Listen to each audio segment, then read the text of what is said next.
So I think you're doing a great service by focusing on this. Appreciate it. Let's talk about Homeland Security more so on the intelligence side of things. What are some things that you would recommend, or something that we can do as a country to help with really identifying, who comes in, or really my whole thing is like, how do we get better at knowing who comes into this country? Yeah, that's a resource issue, right? Hardcore resource issue. It's not rocket science. Due diligence. Look, my company has a due diligence service line. We've got folks that are great at looking at backgrounds and understanding people and companies and locations and operational environments. And it's not rocket science, but it requires time and resource. And you could argue that the government's not providing either in sufficient quantities to those that need it.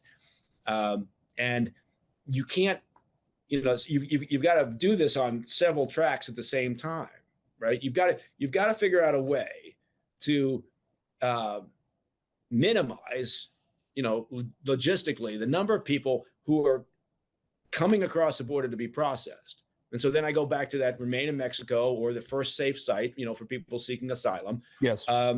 And because otherwise you're just inundated, right? And you'll never get enough resource to do the proper vetting. It does take time.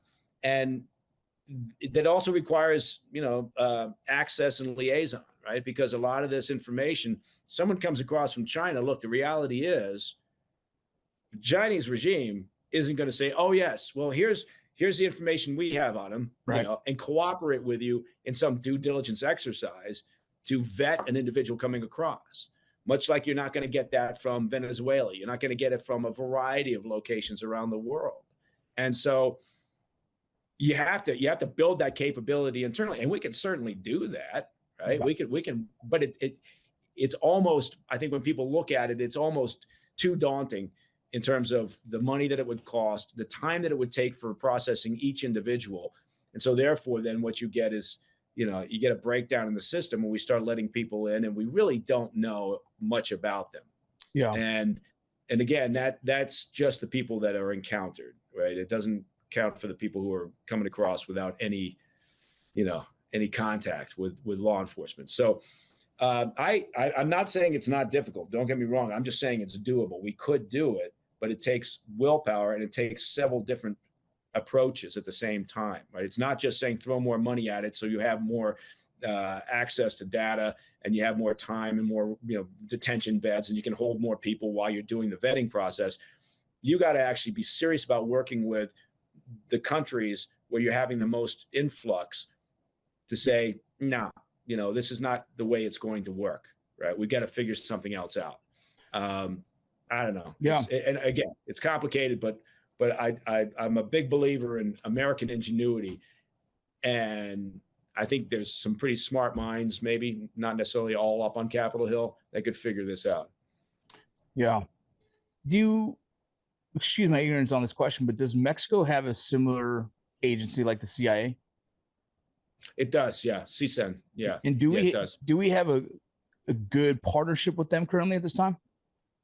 We do. Yeah, that's a really good question. And yes, we do. And it's really, it's kind of the way it works with a lot of countries, right? Like, what am I trying to say? Well, people may read some headline about, the U.S. administration is at odds or getting crosswise with another country. And that may be the case, right? In sort of the political sphere but oftentimes those countries, whichever it may be, it could be, it could be Mexico, it could be, pick another country, Pakistan, right? We do, but behind the scenes, off the radar, there are things that are working well, right? And oftentimes those are the intel relationships, right? Because in a lot of countries, not all of them, but in a lot of countries, you're dealing with a less bureaucratic organization, or maybe a less political to some degree organization. And so you tend to get good cooperation, and oftentimes it's the same with the Bureau and some of their counterparts overseas. You get good cooperation, even though the headline that the people see is, oh, geez, these two countries seem to be a little bit at odds. So yeah, with Mexico, the relationship with CSEN is very good. What do they focus on similar things like the CIA? Do they focus on counterterrorism and drugs? And if they do, is there any kind of concern that they've been corrupted by just like the financial backing of what a cartel has? Because from everything you hear about politics there, it is so kind of inundated and almost weaved into the system that there's some kind of corruption. And I'm curious about, I mean, if you have any insight on that. Yeah, I think there's a sense that, what do you call it? There's sort of this endemic corruption that exists. Yes, sir. And it's created this environment, right, in Mexico where obviously, people don't trust the police, as an example, right?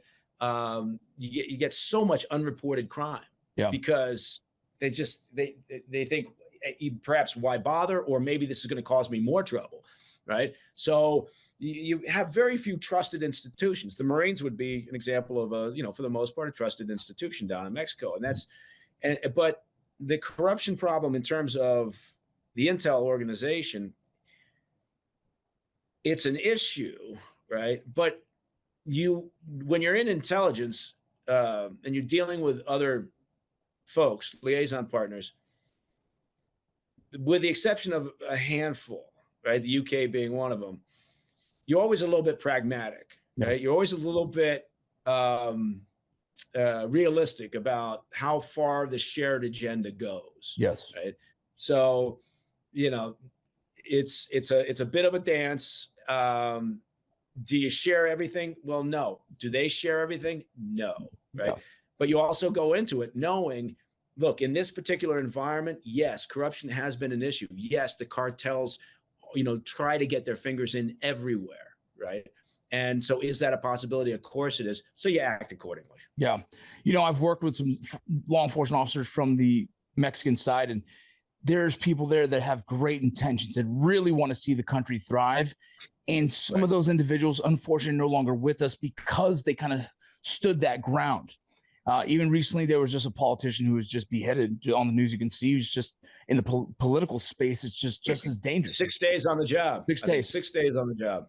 Yeah. And that's the kind of environment that we're dealing with when we deal with Mexico. And so trying to build those relationships, I guess it always comes with that. You just never know how deep it might be infused into the cartel kind of driven agenda.